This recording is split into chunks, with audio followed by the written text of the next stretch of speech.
del Perú son más. Todos somos más. Conéctate con tu radio Planicie y disfruta de su programación. Recuerda, escucha Radio Planicie. Escúchate. Coordinadora de Medios Locales del Perú.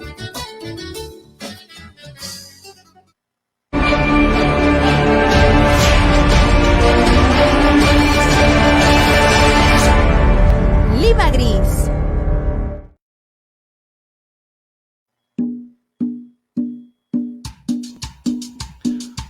Hola, hola, muy buenas tardes. Esto es Lima Gris por Radio Planicie 91.5 el FM. Mi nombre es Edwin Cabello y esta tarde en cabina se suma nuevamente al staff de comentaristas Percy Vilches Salvatierra, que ya lo tenemos acá. Bienvenido, Percy.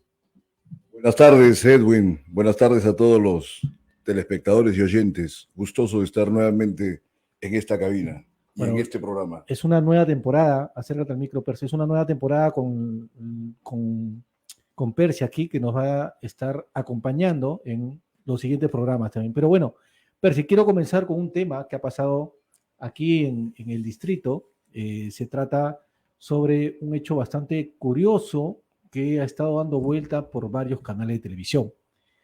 Captan a comisario de Cantorrey en presunto estado de ebriedad dentro de su oficina. Es decir, dentro de la propia oficina que queda en la comisaría, este comisario ha sido filmado, fotografiado totalmente ebrio, pero además bebiendo también, porque hay unas imágenes que ahora las vamos a mostrar,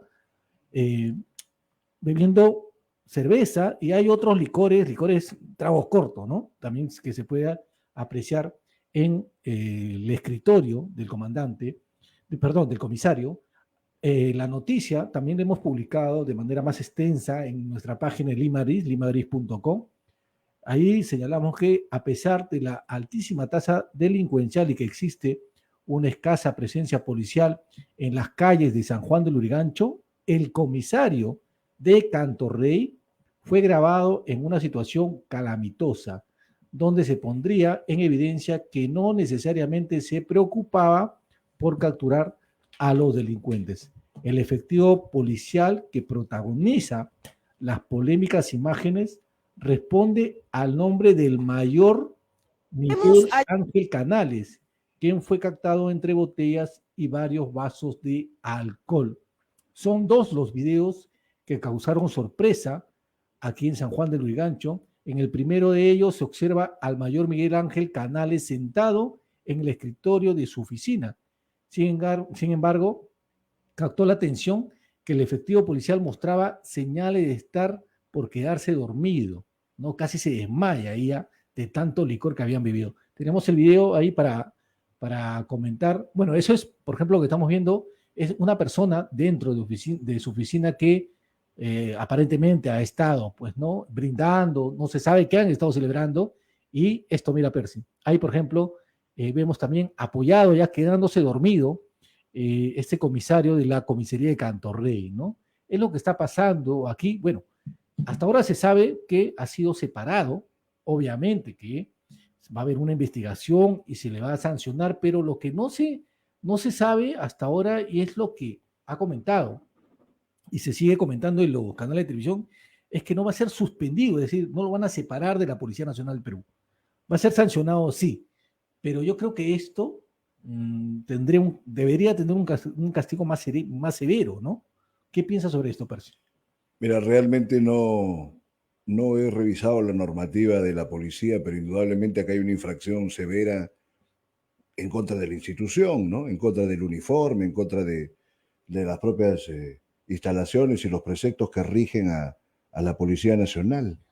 Habría que evaluar la normativa exactamente, pero indudablemente se precisa y se requiere de una sanción ejemplar, ¿no? Porque esto además evidencia dos condiciones que son problemáticas. Por un lado, la inconducta de este oficial de estar en estas condiciones de ebriedad dentro de las instalaciones de la comisaría, en su oficina, y por otro, quién es la gente que lo ha grabado, ¿no? Bueno, Porque aparentemente implica que hay ahí una falta de... ¿no? Claro que sí, pero de todas maneras es una suerte de delación en la que se exhibe que no hay ningún espíritu de cuerpo, lo que no quiere decir de que tengan que alcahuetearse todo, digamos, entre efectivos de un mismo orden, pero de todas maneras acá las cosas están totalmente descabezadas, ¿no? Bueno, y digamos, por otro lado, si bien esta noticia ha despertado varias críticas, no solamente contra la comisaría, ¿no? Sino contra la Policía Nacional del Claro, Perú. la institución está por los Porque suelos. claro, Así. esto se ha dicho que es un caso aislado, obviamente, ¿no? No es que sucede todos los días y en todas las comisarías, pero es un caso aislado que tiene que castigarse de manera ejemplar, ¿no? Severamente. ¿Por qué? Porque mientras este comisario bebe licor en su oficina, ¿no? El día de ayer todos nos hemos quedado sorprendidos con la noticia del asesinato de una mujer en la estación del tren Pirámides. Ha sido baleada a quemarropa, 4 balazos, ¿no? Asesinan a balazos en la estación del tren Pirámides, aquí, nomás, muy cerca, Sí. muy cerca, ¿no? La nota, también que le hemos publicado en Lima Aris, menciona nuevamente los exteriores del metro, de la línea 1 del tren, ¿no? Se tiñen de sangre. Una mujer de 29 años fue asesinada en los exteriores de la estación Pirámide del Sol de la línea 1 del metro de Lima, ubicado en San Juan del Lurigancho. Según se conoció, 2 sujetos llegaron en un automóvil para disparar 4 veces contra la mujer. El servicio quedó suspendido tras lo sucedido, pero después volvió a operar con normalidad. Tras varios minutos de perpetrado el crimen, llegaron miembros de la Policía Nacional del Perú para realizar las averiguaciones del caso. Entre las hipótesis que manejan las autoridades, trascendió que el hecho podría estar ligado a las mafias que venden pasajes en las puertas de las estaciones. Esas personas que te recargan, ¿no? Te dicen, ¿no? Tarjeta, y si tú no tienes saldo, le pagas 2 soles, ¿no? Y te hacen ingresar con una tarjeta que muchas veces no se sabe cómo lo consigue, ¿no? Entonces, ya se ha hablado anteriormente de estas mafias de la venta de tarjetas en la estación del tren. ¿Qué ha hecho la policía? ¿Qué ha hecho el alcalde de San Juan de Lurigancho, Jesús Maldonado? Sobre todo, ¿no? En estos casos, hasta ahora nada. Han esperado que se derrame sangre, ¿no? Que la línea del tren se tiñe de rojo para recién, pues, preocuparse y poner más atención a lo que está pasando. Por un lado, tenemos a un comisario ebrio en su oficina, por otro lado, una víctima más de las mafias. En la que no hay ningún grado de protección para el resto de la gente que llegan por ahí. Ponte que hubieran salido heridos otros que no tengan que estar involucrados directamente con esto. Realmente, bueno, el distrito más grande, más poblado de Lima, en teoría con el mayor potencial de desarrollo, vemos cómo está olvidado en lo que corresponde al ejercicio de sus autoridades, ¿no?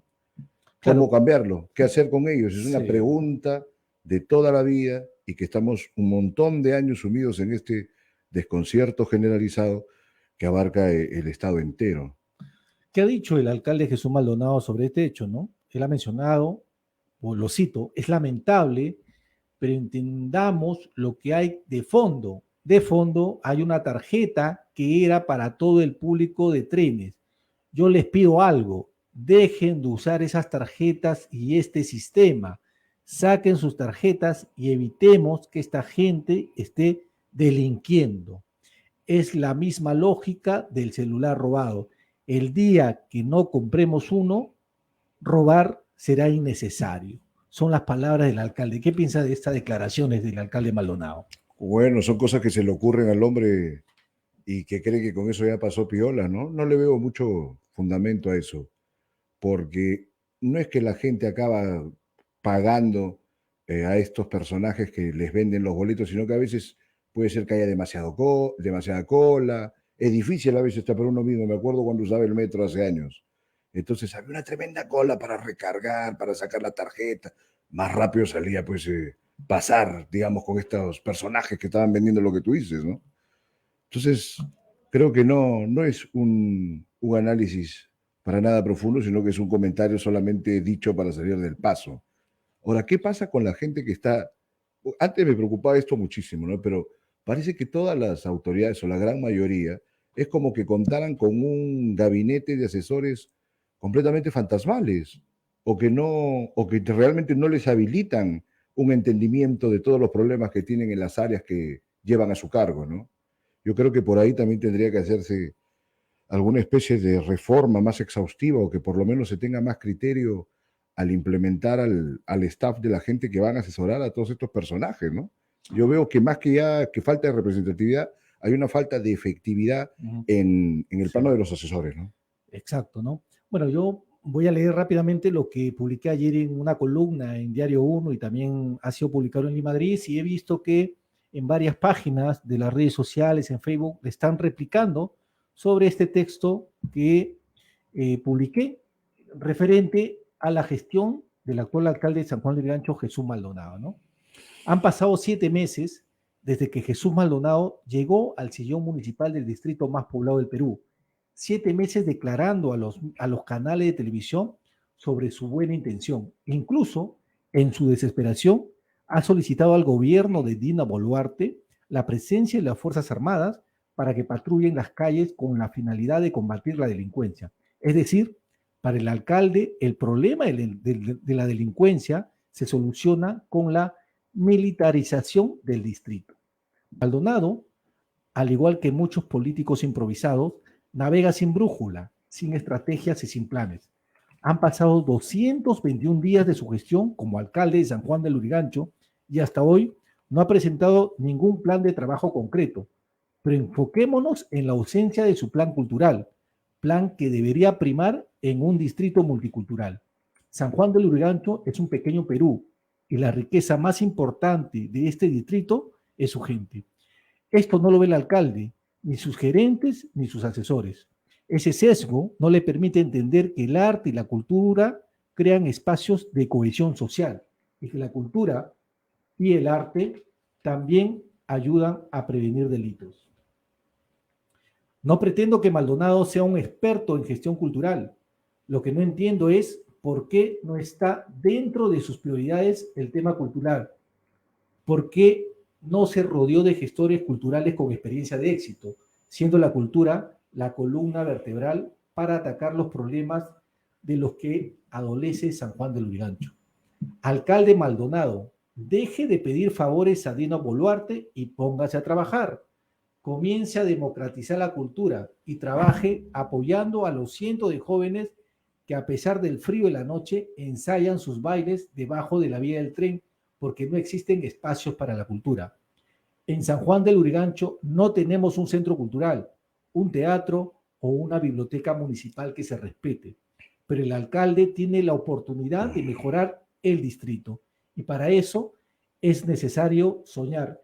Entonces, soñemos con un festival de cine, una feria internacional del libro, un festival del teatro, con concursos de danza, con una gran biblioteca, que esas sean nuestras armas para luchar contra la delincuencia, la violencia y la corrupción.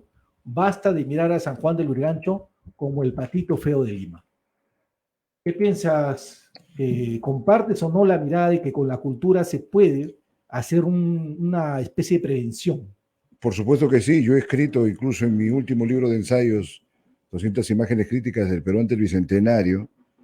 Digamos que la tercera parte del libro, que era casi enteramente político, estaba abocado al ámbito cultural, porque indudablemente la cultura dota al individuo de matices y de contemplaciones que la propia educación por sí sola no le habilita. Entonces es un complemento ideal al de una buena educación. ¿Cuál es el problema del Perú? Que la educación no está de ninguna manera en un grado siquiera deseable, ¿no? Respetable, y la cultura mucho peor. Esto es alarmante porque ni siquiera se necesita ser un intelectual o haber realizado grandes investigaciones o escribir grandes libros para llegar a esta conclusión. Se ve en las películas. Ves en las películas áreas en las que están, por ejemplo, las secundarias de los Estados Unidos, como esa película Escritores de la Libertad, ¿no? Con Hilary Swank. O inclusive esa película con Michelle Pfeiffer, que sale la famosa canción Gangsta Paradise.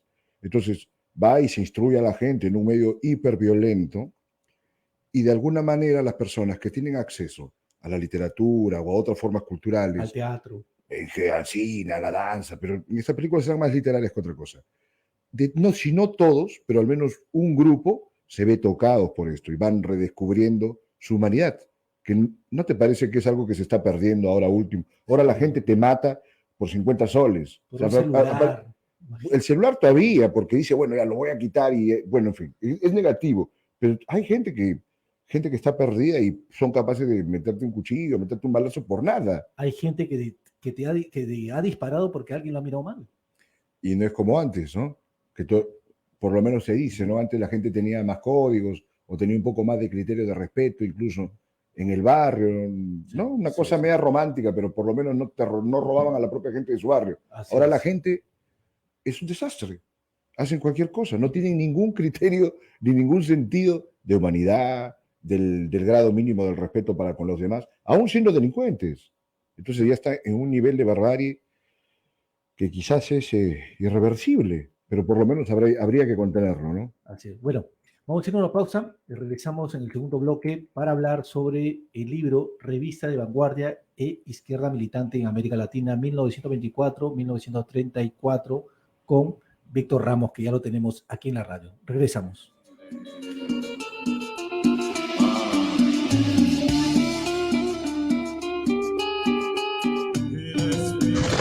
No te muevas. Escucha con mucha atención nuestra pausa comercial.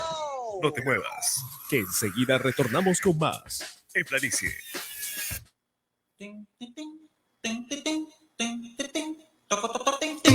Restaurante El Cilindro de René, la mejor sopa seca con carapulcra de Lima. Plato finalista en Mistura 2017. Ahora a tan solo 16 soles.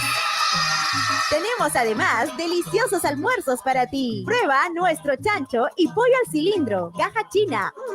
El famoso chaufa de chancho al cilindro. Jugosos saltados y nuestras carnes ahumadas, como brisket, costilla de brontosaurio y nuestros chorizos artesanales. Y para bajarla, nuestros refrescantes chilcanos demacerados en pisco. Estamos muy cerca de ti. Ven y conócenos. Visítanos en Avenida Los Postes Este, número 268, Urbanización San Hilarión, segunda etapa, San Juan del Lurigancho. Atendemos de martes a domingo, desde el mediodía hasta la medianoche. Consultas y delivery al WhatsApp 954 46 13 25. El Cilindro de René, de día y de noche contigo.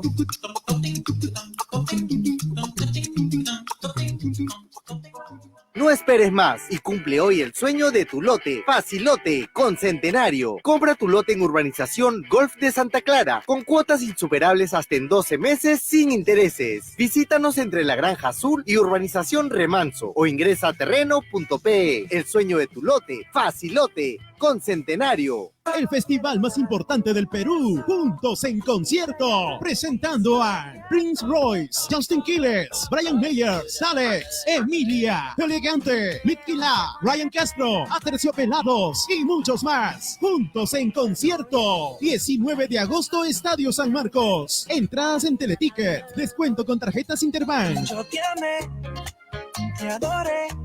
Hola a todos, ¿quieren ir conmigo a una gran aventura? Disney Junior en vivo. Ven a vivir una fascinante aventura de la mano de Mickey y sus amigos. Vive una experiencia única con los personajes de tus series favoritas de Disney Junior en vivo. Del 11 al 12 de noviembre en el anfiteatro del Parque de la Exposición. Compra tus entradas en ticketmaster.pe. 15% de descuento con tarjetas BBVA. Disney Junior en vivo.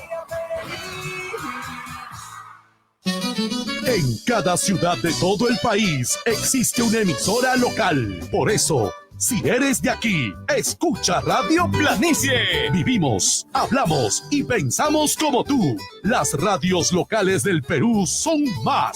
Todos somos más. Conéctate con tu Radio Planicie y disfruta de su programación. Recuerda, escucha Radio Planicie. Escúchate. Coordinadora de Medios Locales del Perú. Seguimos con nuestra programación. Todo lo que quieres escuchar. En Planicie, tu radio sin fronteras.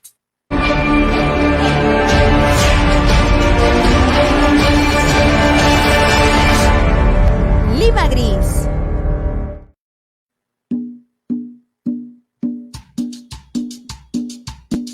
Hola, regresamos en...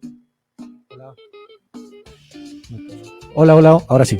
Hola, regresamos en el segundo bloque de Lima Gris por Planicie 91.5 la FM. Mi nombre es Edwin Cabello, me acompaña en su regreso, ya en una nueva temporada, estamos con Percy Vilches Salvatierra, pero además, como mencioné antes de ir al corte, vamos a conversar con Víctor Ramos. Víctor Ramos es editor, pero también es distribuidor de libros, ¿no? Y hace unos días llegó hasta mis manos una publicación que él viene distribuyendo acá en el Perú, que se titula Revistas de Vanguardia e Izquierda Militante, una investigación sobre las revistas, 6 revistas que se han publicado en América Latina dentro del año 1924 y 1934, realizadas por el antropólogo y historiador Ricardo Melgar Bao, que curiosamente ayer se han cumplido 2 años de su fallecimiento. Falleció un 10 de agosto, ¿no? Esto que sea una especie de homenaje también para Ricardo Melgar. Bienvenido, Víctor. Gracias por el pase, Edwin, y bueno, gracias al espacio Radio Planicie, particularmente al segmento Lima Gris, ¿no? Sí, efectivamente la idea era distribuir el libro, ¿no? Digamos, un paréntesis, ¿no? Y quizás lo podemos comentar luego. Yo ahorita estoy forjando una librería virtual, librería Contragolpe, entonces la idea de este proyecto editorial o cultural es justamente distribuir libros que no llegan a librerías, ¿no? Por ejemplo, este libro efectivamente llegó a la librería El Virrey, lamentablemente se agotó rápidamente, entonces lo que hice fue contactar a la hija de Ricardo Melgar, quien, digamos, de manera predispuesta pudo ayudarme a las gestiones en la organización de presentaciones, y bueno, particularmente coincidí con el editor del libro, ¿no? Que es una editorial argentina independiente que se llama Tren en Movimiento, ¿no? Digamos, el campo editorial argentino es muy diverso y dentro de esas publicaciones pues me interesaba traer este título que definitivamente iba a nutrir el mercado editorial pues peruano, ¿no? Ahora, has mencionado que Argentina sin duda tiene un mercado editorial diverso. Creo que es lo que no pasa en Perú. ¿Por qué? Porque aquí sigue existiendo un sesgo ideológico, ¿no? Que valga la realidad en sí, crea mucho conflicto actualmente, ¿no? Creo que este libro es bien difícil que una editorial como Planeta lo publique, o como Penguin o una editorial independiente, ¿no? Y es un estudio súper interesante y es a lo que quiero conversar, ¿no? Digamos, para que la gente tenga idea un poco, ¿no? Ricardo Melgar le llega, porque él comenta también en el libro, que va llegándole material completo de estas revistas, tanto la revista mexicana, Amauta, la primera etapa de Amauta, ¿no? Revistas como Bolívar, revistas como Octubre, ¿no? Son 6 revistas, pero lo que él plantea es algo interesante. No solamente ver el hecho de cómo emergen estas revistas, sino los que están detrás y lo que estas personas que están detrás de la revista forman esta especie de redes intelectuales.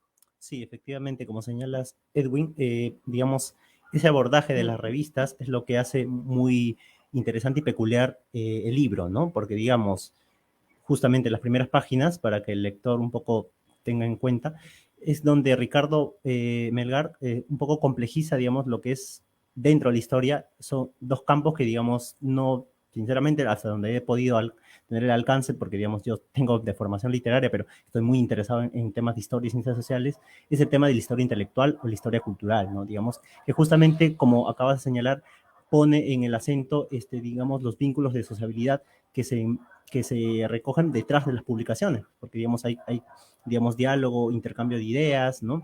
Intercambio de libros, revistas, editores, digamos, agentes literarios o agentes del mundo del libro que justamente buscan poner digamos, en concreto proyectos pues, culturales de la época. Estamos pues hablando justamente en el libro, lo señala, de 1924 a 1934, no tenemos redes sociales ni nada por el estilo, y digamos las cartas, ¿no? Los epistolarios son formas de contacto, de sociabilidad entre los intelectuales peruanos y también todo el continente latinoamericano. En todo ese marco, justamente en las primeras páginas lo señala el autor, es que está esta idea de la reforma universitaria, ¿no? Digamos, la revista Antorcha también de Ecuador, que justamente al interior de sus páginas es donde se discute, digamos, el punto de coincidencia para surgir, digamos, el debate entre socialismo, marxismo, en fin, son varias cosas que se tejen al interior de las revistas Lo cual me parece que es un puntapié inicial, creo yo, para que este libro impacte en el campo historiográfico peruano y pues lleve a desarrollar nuevos estudios, ¿no? Digamos, en el siglo XX, la historia del siglo XX peruana es, digamos, todavía un campo todavía que recién debería impulsarse con mayor ímpetu los estudios al respecto. Claro. Percy, en ese sentido, yo creo que tú también eres algo así como revistero, ¿no? Te interesan las publicaciones, no solamente de esa época, sino lo que se ha hecho en regiones, que es muy rica también, ¿no? Claro, siempre hay manifestaciones que es, digamos, admirable poder apreciarlas, ¿no? En su contexto y ver, pero lo que me preocupa es que, cuál sería el fondo de la utilidad más allá de la arqueología intelectual, ¿no? O sea, pues, en ese periodo justamente que me habla del 24 al 34, que es un periodo de ebullición, es el periodo de entreguerras, se están gestando una serie de proyectos políticos, de proyectos intelectuales, es la época de las vanguardias, entonces estaban en un momento de una aceleración muy intensa, ¿no? Los intelectuales, muy bien lo que se señala de las redes, que a veces la gente no los tiene tan presentes. Entonces, querría preguntarte algo sobre ese sentido, aparte de la propia arqueología intelectual de esta época, ¿cuál sería la trascendencia de este aporte de Melgar Bao? Que bueno, valga decir además pues que era peruano, ¿no? Aunque había radicado en México y él prácticamente había sido adoptado por México, pero muy bien, entonces es uno de los grandes especialistas en el movimiento obrero, ha hecho mucho trabajo sobre la izquierda, pero este segmento, digamos, que ha cogido es algo muy minucioso, ¿no? Es una cosa casi tangencial, que casualmente, bueno, tendría que haberse publicado en Argentina, que hay pues una ebullición también para poder captar estos elementos que resultan siendo iluminadores, ¿no? Hay algunos filósofos que hablan que las cosas se iluminan más cuando las exploras por los vértices. Creo que Foucault tiene un par de ideas sobre ese sentido. Entonces, coméntanos, a ver, digamos, grosso modo, ¿no? ¿Cuál sería la utilidad? Si es que se puede hablar de utilidad en términos intelectuales, no es algo medio mercantilista, pero sabes que siempre hay que ver ahí cuál sería el resultado, este aporte de Melgar Bao y cuál es la proyección, aparte de la de incentivar, como has venido diciendo, que se hagan más investigaciones, ¿no? Porque realmente hay pocas investigaciones sobre las grandes revistas que se han producido en nuestro país, ¿no? En ese periodo, no, sino todo el 20, ¿no? No, Amaru y sobre todo lo todo demás. investigaciones bien hechas, como la de Melgar Bao. Bueno, Melgar era un académico, pues, muy bien reconocido, ¿no? Claro, sí. Sí, bueno, como la pregunta tiene mucha, digamos, coincidencia con la propuesta de Ricardo, porque si bien acabo de mencionar, Ricardo empieza el libro señalando que de historia intelectual y de historia cultural no han hecho caso justamente a lo que acaba de señalar, las revistas, ¿no?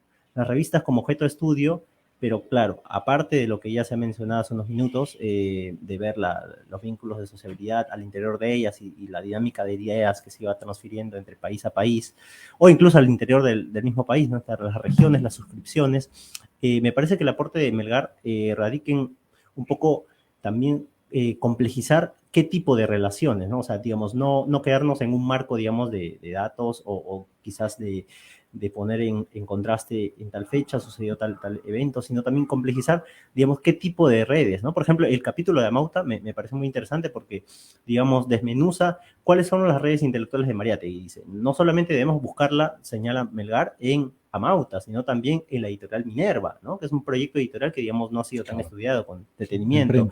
Digamos, después, no sé, me parece en el segundo o tercer número de Amauta sale esta revista, Revistas y Libros, ¿no? Una especie de fascículo donde se publica también la actualidad literaria, ¿no? Digamos, como ahora tenemos, ¿no? En los medios, la sección cultural de lo que se está produciendo. Entonces, digamos, ahí justamente Melgar un poco complejiza eso, ¿no? No nos quedemos simplemente en mirar el objeto, sino también... Y disculpa que te corte, pero también Melgar da un detalle interesante, ¿no? Que califica a Amauta como una revista de vanguardia, pero todavía no con una posición de izquierda en la primera etapa, ¿no? Es interesante porque mucha gente siempre escucha hablar Amauta, y automáticamente por Mariátegui de repente lo ponen ya, que es de izquierda. Pero no, en esta primera etapa que ha tenido la revista Amauta, lo menciona como una revista de vanguardia. Claro, y yo me recordaba, por ejemplo, uno de los personajes que ha llegado a escribir en Amauta con estas redes de contactos intelectuales fue pues el gran André Breton, ¿no? esa época para obtener, digamos, un texto de Bretón, había que estar bien contactado. Bueno. Efectivamente, sí, ¿no? Y digamos, si pensamos en qué autores extranjeros fueron publicados en Amauta, habría que pensar también en quiénes fueron los que lo tradujeron, ¿no? Entonces, ahí justamente también radica un poco pensar en ese contacto de ideas. Pero me parece curioso también de que Melgar, o bueno, relevante, para decirlo, ser sincero, es que reflexione sobre esos vínculos, ¿no? Que no se quede digamos, en el dato, sino también aterrice en la conceptualización de aquellos vínculos y qué es lo que se iba tejiendo en el campo ideológico, ¿no? Porque el campo ideológico es un campo de disputa de las ideas políticas. ¿Sabes? Entonces, eso creo que también es lo relevante, en el cual, digamos, hay un cruce de puntos, ¿no? Ahora, tanto para ti, Víctor, como para Percy, actualmente, hablar de la izquierda es hablar también de la ausencia de los grandes intelectuales que han existido en la izquierda, de esa luz, de esa brillantez, que prácticamente hay una especie de sequía lamentable. ¿Cómo lo ves tú, Víctor? Bueno, sí, efectivamente, digamos, en la actualidad, en el mundo contemporáneo, hacen falta más revistas de ese tipo, ¿no? Pero, digamos, hay que comprender también que la coyuntura es otra, ¿no? Digamos, quizás por ahí un poco se rescata, ¿no? Esta revista Quehacer, que ha sido relanzada en el mundo digital, ¿no? Pero, digamos, esos intercambios, digamos, creo que es lo que hace falta, ¿no? Por ejemplo, digamos, poner dentro de las revistas el escenario geopolítico actual, por ejemplo, ¿no? Qué está pasando en otros países, ¿no? Y creo yo que, digamos, eso es lo que hace falta trabajar, digamos. Pero sin lugar a dudas creo yo que poco a poco, creo que es un poco de la madurez, digamos, del campo cultural, intelectual peruano, que, digamos, va a llegar a estos estándares, por ejemplo, justamente como decía hace un momento, espero que este libro, digamos, abra,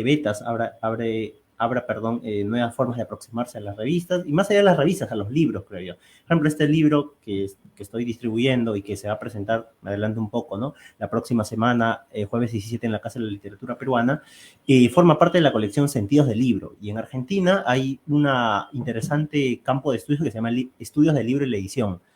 Y eso es lo que particularmente a mí me interesa, que justamente radica es pensar en los proyectos editoriales, digamos, del siglo XX, ¿no? Como lo acaba de señalar hace un momento, ¿no? A la revista Maru, o en fin, este libro de, esta revista del Caballo Rojo, ¿no es cierto? ¿No? Claro. Y también que hay ediciones del Caballo Rojo, ¿no? Son proyectos culturales que no han sido estudiados y que paulatinamente deberían tomarse en cuenta. A mí lo que me preocupa es que la derecha en todo este periodo no haya producido, pues, ninguna obra más o menos cercana, ¿no? Ahora, porque todo hablaba de la brillantez de la izquierda. Muy bien, no se puede ser mezquino con el pensamiento de nadie, pero sabemos también que esa brillantez no eximió a ninguno de estos grandes personajes del mundo intelectual para cubrir atrocidad y media en los diferentes regímenes que fueron apareciendo, ¿no? La alcahuetería con Stalin, incluso hubo grandes escritores que le dedicaron tremendos homenajes en verso. Los dos Pablos, los chilenos, Neruda y De Roca, que entre ellos se odiaban, pero Stalin lo amaban. Entonces era una cosa enfermiza. Entonces eso me da que hacer, porque claro, ahora no hay un pensador orgánico, sistemático en la izquierda, pero en teoría se podría decir que casi la entera totalidad de la academia peruana y la política, ¿no? es izquierdista. Ahora dicen, no son izquierdistas porque no creen en la revolución, o son moraditos, pero morado es azul con rojo, entonces hay un cambalache y es preocupante, porque luego fíjate nada más los proyectos que quieren organizar desde la derecha, los espacios que han tenido ahora último en la Feria del Libro, que vamos a hablar más adelante. ¿Qué cosa proponen? Y realmente, ¿qué cosa puede proponer la izquierda en este momento que ya no existe la utopía que amparó, por ejemplo, a estos pensadores de esos periodos de hace 100 años? Ya no está la utopía. La idea de la revolución, digamos que se ha demostrado que es una escalera al infierno, ¿no? Del totalitarismo, por más bien intencionadas que sean las formas en que se ha querido llegar a ella. Entonces, ¿qué le queda a la izquierda? Puros elementos tangenciales, ¿no? La cosa LGTB, la cosa medioambiental, digamos, cosas que están dispersas y que entretienen a los intelectuales y a los activistas, pero que no se encausan en el sentido de una transformación radical de la sociedad, que tampoco puede ser, pues, una transformación dentro del marco que proponían hace 100 años la gente. Entonces, falta, pues, una renovación total no sé, del episteme, de los propios fundamentos que tienen, ¿no? Claro. Es posible que Marx siga siendo a estas alturas el elemento dogmático, dominante. ¿Es que acaso no se ha podido ver algún otro personaje? Que todo tiene que ser una glosa de Marx. Y este es en los casos que están mejor estructurados. Los otros están como que llenos de buenas intenciones, ¿no? Entonces, es un desastre. Sí, bueno, creo yo que, claro, efectivamente, como acabas de señalar, digamos, el mundo post muro de Berlín, pues ha roto los ideales de revolución del siglo XX, pero digamos, y justamente la misma coyuntura política, ¿no? Lo que hemos visto en el Congreso, ¿no? Entre Perú Libre y digamos, la convivencia con la extrema derecha, digamos, creo que ha sobrepasado esta dicotomía que teníamos bien presente en el Perú, ¿no? Desde el siglo XX de la historia política hasta la actualidad más reciente, digamos, esto, izquierda-derecha, ¿no? Creo yo que hay que superar esas dicotomías porque, digamos, en realidad la clase media o baja o emergente, o incluso, digamos, para sintetizar el pueblo, ¿no? Como que quiere un poco mejores condiciones de vida, ¿no? Digamos, materiales, ¿no? Para justamente vivir en esta realidad, ¿no? Que es, digamos, el neoliberalismo, pero replantearlo, quizás, ¿no? Ahora, regresando al libro, hay otro tema que me parece interesante. Yo he comenzado a leer el libro y me he enganchado, la verdad, pero sin duda yo soy revistero, ¿no? A mí me gusta la revista, soy de consumir revistas de varios países incluso, es una cosa que me atrae, pero sobre todo las revistas culturales, ¿no? Tengo una colección por ejemplo, de una especie de revista que publicó el gobierno en Argentina del año 50 o 40 al 70, ya tengo algunos ejemplares, y esto precisamente me hacía acordar, y para mí fue una sorpresa porque no conocía que detrás de 2 de estas 6 revistas, perdón, digamos, de las revistas extranjeras, como Antorcha, ¿no? Como Indoamérica, la mexicana, hayan estado en otras revistas, que es la de Bolívar y Octubre, como editores peruanos. Estamos hablando de Pablo Abril y Javier Abril, editando 2 revistas distintas desde España, ¿no? Cuéntanos un poquito más sobre esta presencia de poetas, escritores peruanos, editando, algo que ya no se hace, ¿no? Editando revistas desde otro lado del mundo, que no es el Perú. Sí, es interesante porque ahí el punto es el tema del exilio también, ¿no? Estamos en la época quizás 30, ¿no? Los 30 ya quizás el surgimiento por esos años de Sánchez Cerro, ¿no? En fin, pero digamos, el hecho de que tengamos editores peruanos en el extranjero da cuenta, digamos, de los impulsos editoriales de los propios intelectuales peruanos, más allá de las fronteras nacionales, hubo ese ímpetu. Para no ir tan lejos, o bueno, para trasladarlo un poco más a mitad del siglo XX, tenemos esta editorial sudamericana, ¿no? O los mismos apristas, ¿no? Para ir un poco más circunstancialmente de la época, el APRA digamos, en Argentina, pues tuvo presencia editorial, ¿no? Entonces también eso no hay que dejar de lado, ¿no? Como decía... O en Chile, con Ercilla, ¿no? Claro, Luis Alberto Sánchez. Claro. El zigzag también por ahí, ¿no? Entonces, sí, hay títulos también. Justamente hay un libro de un chileno que se ha publicado y está libre, el libro en PDF, sobre eso, ¿no? La presencia aprista en el exilio, la edición en Chile o en Argentina no está, digamos, exenta de esos impulsos peruanos, ¿no? Entonces, falta arrastrar esas huellas, ¿no? Y, digamos, complejizarlo, ¿no? ¿Cuál es el papel que cumplieron, ¿no? Sin lugar a dudas, ahí hay todo un mundo por reconstruir, digamos. Claro, ¿no? ¿Qué te parece esto que acabo de mencionar, Percy, que está en el libro, ¿no? La presencia de escritores, poetas peruanos en otro país, como es el caso de España, editando revistas culturales. Editando revistas y participando ampliamente de los medios intelectuales, ¿no? Nunca hay que olvidar que Moro era un miembro de pleno del grupo surrealista, por ejemplo. No era un convidado de piedra, era un hombre importante dentro de esa movida. Otros en el siglo XIX. O sea, Perú, digamos que el peruano entre los latinoamericanos, o al menos nosotros siempre somos muy críticos con el peruano, pero el peruano realmente, siempre que aparece en el extranjero, es hasta más fino que el resto de latinoamericanos, de alguna manera. La corte, los años de virreinato. A veces me parece mal, ahora me parece bien, por ejemplo. Entonces, siempre que se ve de un peruano en el extranjero que está entrometido en asuntos intelectuales, culturales, generalmente siempre marca un derrotero muy singular y, bueno, ahí todo de un Claro. alto esteticismo, ¿no? Me Que estabas hablando de los Abril de Vivero. Sí. Uno era embajador y el otro era el extraordinario Claro. poeta Javier Abril, ¿no? Y justo me Entonces, olvídate. me estoy acordando de Eyelson en Italia y también, También. Westphalen, ¿no? Sí, sí. En México siempre. ¿No? En México siempre. Siempre. Moro también estuvo en México una temporada. Entonces, era una Hemos gente tenido increíble. buenos representantes o Sí, embajadores sí. de la cultura peruana. Sí, sí, sí. Aparte que este Pablo Abril era pues muy amigo de Vallejo, ¿no?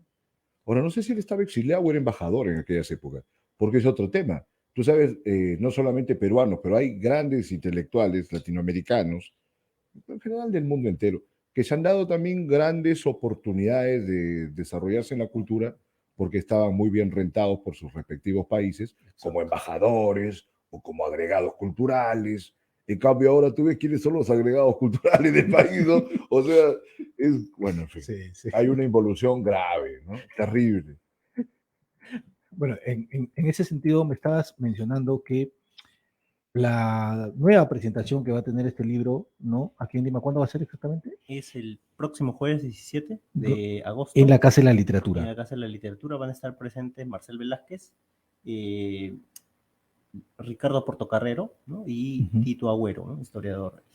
Cuéntanos, aparte de este libro que está distribuyendo, bueno, has traído también, veo aquí en la mesa, otros libros. Coméntanos, por favor. Sí, bueno, como decía al empezar, la idea es introducir al mercado editorial títulos quizás que no son fácilmente de conseguir y justamente traer, digamos, nuevas perspectivas para mirar la historia reciente. Por ejemplo, este libro que lo acabamos de presentar en la feria, ¿no? Se llama A Contramano, una biografía intelectual de Atilio Borón. Lo presentamos el lunes 31, ¿no? Contamos con la presencia de Alberto Adriansen. Un libro muy interesante porque hace el recorrido de cómo se formó, digamos, políticamente, incluso desde el peronismo, ¿no? En los 60, los 70, digamos, su formación en Flaxo y, digamos, en su última, digamos, diálogo con Cuba, ¿no? Con los regímenes, digamos, de la nueva marea rosa, como se llamó, ¿no? Entonces, digamos, ahí tenemos ese libro para los interesados, ¿no? Y también es una novedad editorial porque, digamos, no se encuentra en librerías ni en Comunitas, ni en Sur, ni en el Virrey. Justamente esa es la idea, ¿no? Traer títulos que no... Joyas. Historia contemporánea de América Latina y el Caribe, ¿no? Editado por Emir Sader y, bueno, por acá ubican al ex vicepresidente de Evo, ¿no? García Linera. Pero bueno, más allá de los casos, es un volumen donde toma en consideración los países y sus problemáticas también al interior, ¿no? Económicas, sociales, culturales y políticas recientes, ¿no? Entonces, digamos, es una guía para los lectores que se interesan por la política, la sociedad y la cultura reciente. Ahora, Víctor, una pregunta. ¿Por qué, digamos, te enfrascas y te metes de lleno a este trabajo de la distribución, de editor, en un país donde se lee muy poco, en un país donde la gente en realidad no entiende lo que lee? Pero bueno, yo saludo, ¿no? El trabajo que haces, pero igual estarías haciendo otra cosa que te dé, digamos, mejores réditos económicos, tal vez. Sí, bueno, digamos, mi idea en realidad, se los comento, ¿no? De manera concreta, es poner mi editorial, ¿no? Y lo que he hecho hasta el momento es, aparte de distribuir, yo sinceramente me dedico a ser corrector de estilo, ¿no? Corrector para diversas instituciones públicas, privadas, y también como docente. No es que vivo de esto, pero digamos, el objetivo sí es en realidad mapear el campo editorial y ver sus dinámicas, cuáles los consumos. Por ejemplo, un paréntesis, ¿no? Y en la Feria del Libro presenté un título que se llama El Loafer, ¿no? Un libro de Aranza Tirado, también publicado en ACAL. Se realizó la presentación en la feria y voilà, se volaron todos los títulos que traje, ¿no? Como 11, 15 títulos. Entonces, digamos, estoy ahí sondeando, digamos. O sea, hay mercado. Hay mercado, digamos, hay que generar la publicidad necesaria para que justamente, incluso se agotaron en la presentación y me estuvieron llamando de manera personal. Entonces, estoy viendo las formas de traer nuevos títulos, nuevos libros, reponer esos títulos que se agotaron. Entonces, digamos, estoy sondeando más o menos cómo, digamos, establecer mi editorial, digamos, ¿no? No este año, quizás inicio del próximo, pero digamos, ya... Entre los conocedores veo, porque son libros con un cierto grado de especialización. Pues. Claro, particularmente las ciencias sociales en general, la historia... ¿Tu editorial va a ser de puro ensayo? No, de ciencias sociales en general. Pero, claro, pero eso es estadístico, o sea, digo, no... no cosas literarias, está bien. Sí, literatura Y por el política, momento, ¿no? y política, Ajá, política, digamos, y claro. la filosofía también. Eso sí, Y está Víctor, bien. dime, ¿solamente trabajas o la idea es trabajar con editoriales de Argentina o también de otros países? Mi intención es abrir un poco a México, ¿no? He estado México. en México en 2021, mitad de año, y me interesa también los títulos que ahí se producen. La idea es un poco sondear también quién es el mediador, la forma de distribución, importación, para de acuerdo a eso también traer títulos, ¿no? O Chile también, estuve en Chile y también, Claro. también Pero distribuí un son título los de... focos tradicionales de la industria editorial, ¿no? México y Argentina. Chile luego. Sí. Exacto. Oye, el tema de la feria me da pie a hablar de la Feria del Libro, Víctor, y contigo, Percy, porque ha tenido cuestionamientos, ha tenido críticas, se ha perdido un poco ese espíritu, lo que era la fila anteriormente. El propio Jaime Bailey, ¿no? Ha mostrado su molestia, su incomodidad, pero primero, Percy, a la distancia, sé que no eres muy asiduo ni te llaman mucho la atención estos mercados fariseos de alguna forma. Bueno, que eso es casi una redundancia, pero está bueno, ¿no? Exacto. Una cosa fenicia, ¿no? Felicia. Pero antes de eso yo decía, oye, pero tú estás sacando los libros, pero mira, hay cualquier cantidad de libros que ahora los sacas, los publicas, y a las 24 horas ya está escaneado, está en las redes, y a mí particularmente no me parece mal eso, ¿no? Pero hay gente que dice, oye, los derechos de autor, que no sé cuánto. Bueno, entonces es una situación complicada. Entonces, por eso mismo la propia feria del libro se me hacía pues, complicado. Como cuando escribí lo de 100 cuyes, ¿no? La gente decía, pero lo he escrito porque ha gastado. A mí me enviaron un PDF, ¿qué voy a gastar en eso? No tenía nada que gastar. Pero me daba que hacer, me daba que hacer. ¿Cómo es que están enfocando ahora el tema? Porque claro, si es solamente la cosa fenicia de satisfacer los intereses de las editoriales, bueno, que hagan la propaganda que quieran, que hagan las cosas como ellos quieran. Pero si la cosa es fomentar que haya un acercamiento de la gente a la lectura y al pensamiento, a la reflexión, Eso. a la pasión, porque mira, uno está enamorado de la literatura, ¿no? Pero ves evento tras evento. ¿Te acuerdas esa vez hace años que escribí sobre ese evento de poesía que, Sí. oye, pero tú escuchas unos poetas, era una cosa. Oye, pero por lo menos deberían inventarse un personaje, aunque sea para atraer a la gente, ¿no? Dice, oye, un poeta, pero muéstrame algo de la vida que no tenga, digamos, el plano más ordinario, pero no, era bien preocupante. No sé qué cosa se les ocurre con estos temas, como además sobrecargan a estos eventos de pretensiones. Yo creo que deberían ser más claros. Si es una cosa absolutamente fenicia, bueno, ven a sus libros y punto. Obviamente, es una feria, pero no metan el cuento de que quieren promover la lectura, que quieren ver que la gente se acerca a los escritores. O por último, viendo siempre las cosas dentro de un marco de utilidad. ¿Qué utilidad tiene que se acerquen unos escritores todos apagados, que no tienen ni un ánimo de estar vivos? Kafka parece un Rolling Stone al lado de estos escritores, de la mayoría. Entonces, ¿qué hacemos?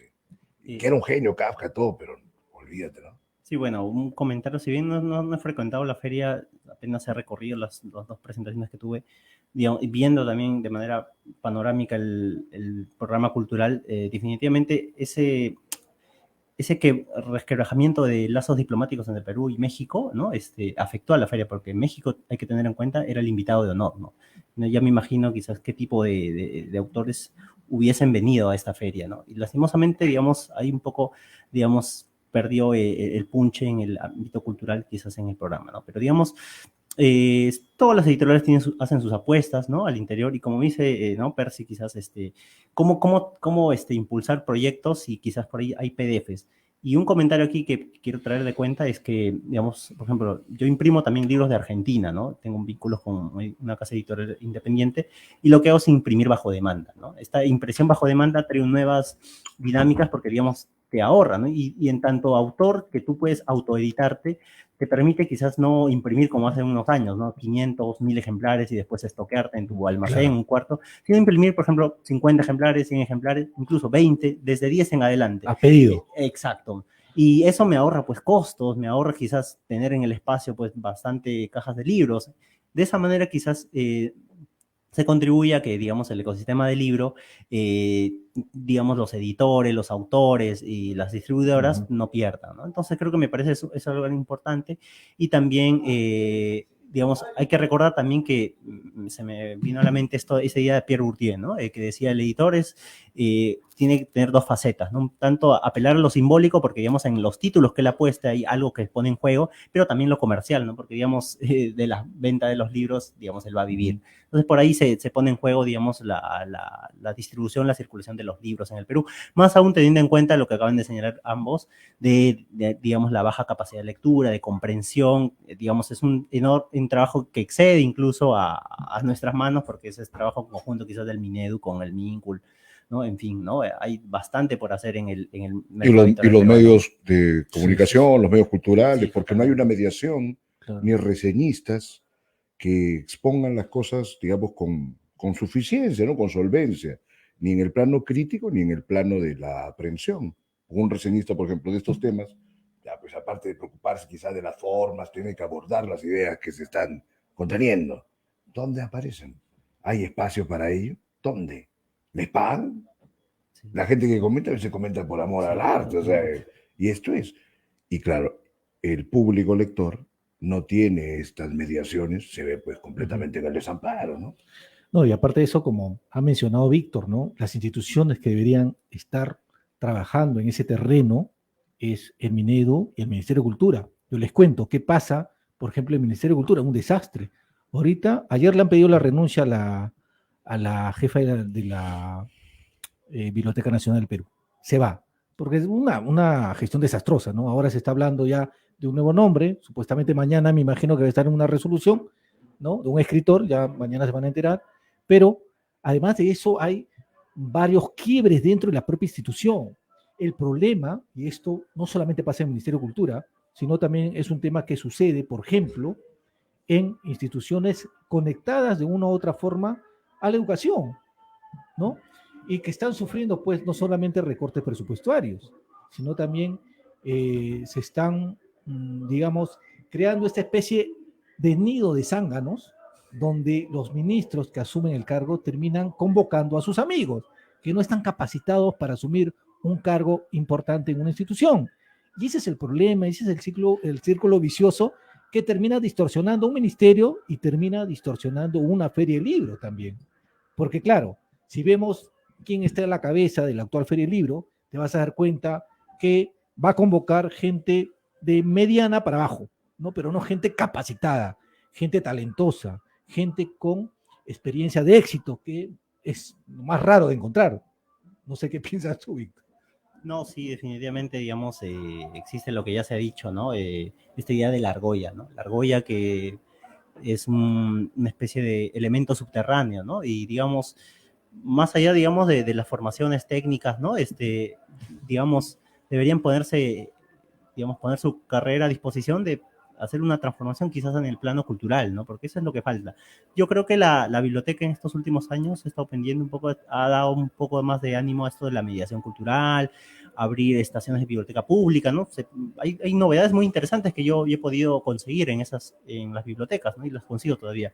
Pero, digamos, quizás en el plano de la gestión pública hay cosas quizás que se deben corregir, pero es una transición, porque, digamos, como tú dices, ¿no? Cambian los ministros, los viceministros y, en fin, por ahí como se ha dicho, campo de rotación, ¿no? Rotan Pero ¿quién ha puertas, hecho ¿no? un plan nacional cultural? O sea, ese plan no he visto que haya nada, digamos, concreto, pese a que supuestamente es el organismo que hace la planificación para todos los estamentos estatales, ¿no? Por Sí. los privados, ¿qué cosa hay? Porque todos hablamos lo público, pero los privados, las empresas, No, mucho supuestamente menos. hay un marco de responsabilidad social que les obliga el propio ordenamiento jurídico vigente. Mira, ¿Lo hacen cumplir?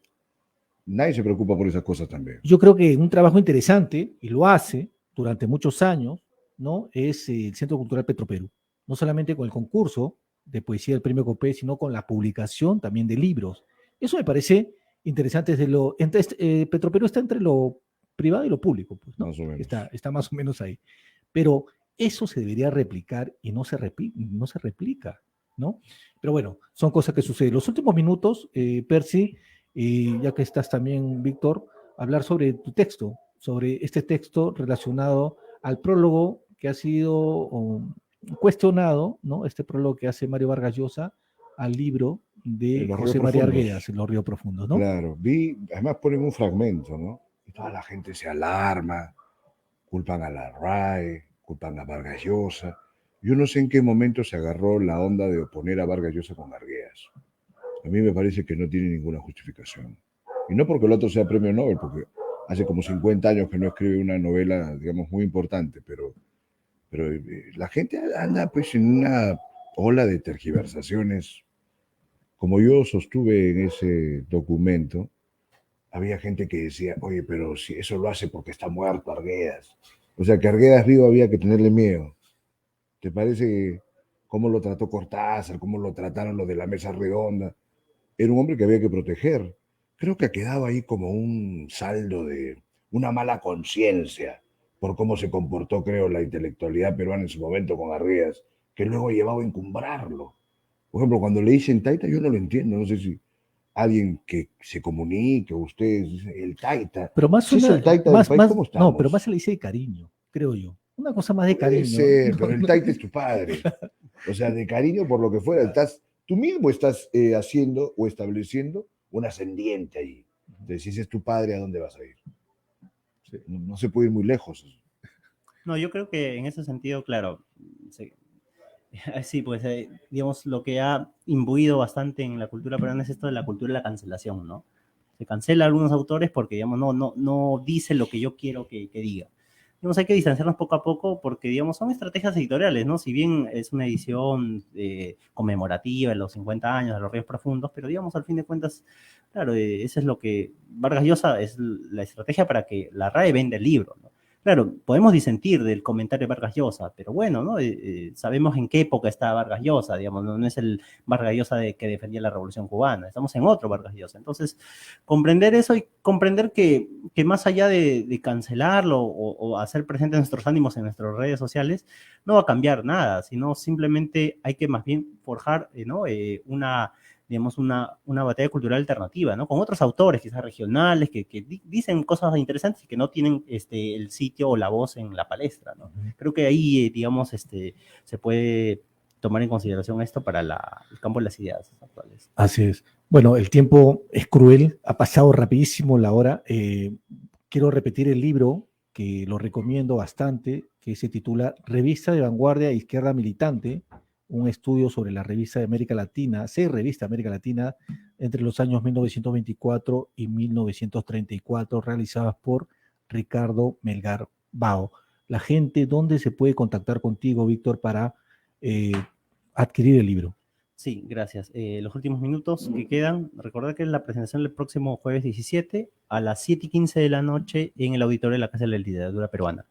¿Dónde nos encuentran? Tenemos todavía implementando, en proceso de implementación, las redes sociales, en Facebook e Instagram. Nos encuentran en Instagram como Contragolpe Librería, o si no también en Facebook como Librería Contragolpe. Todavía no hemos hecho publicaciones ni nada, pero ahí nos pueden contactar, escribir, o por otro lado también tengo el fanpage Manejo de Red Editorial, es una editorial argentina, que también me pueden inscribir sin ningún inconveniente, que hemos publicado algunos textos. Y bueno, por ahí nos pueden seguir y para tener presente los próximos títulos que vamos a poner en distribución en el mercado peruano, ¿sí? Perfecto, gracias, Víctor. Percy, palabras finales. Bueno, sí, que sigan la columna de Libertad Bajo Palabra en Lima Gris, que sigan a Lima Gris en las redes, que se vinculen con el programa. Vamos a traer muchos elementos muy cuestionadores, muy críticos en el curso de las siguientes semanas, así que deben estarse preparados, ¿no? Realmente gustoso de retomar este espacio en esta cabina con tu compañía, así que avanti popolo. Bueno, esto ha sido Lima Gris y nos vemos el próximo viernes de 5 a 6 de la tarde. Chao.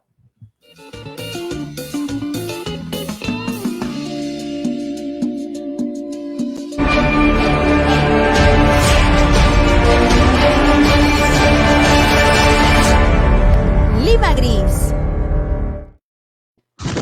No te muevas. Escucha con mucha atención.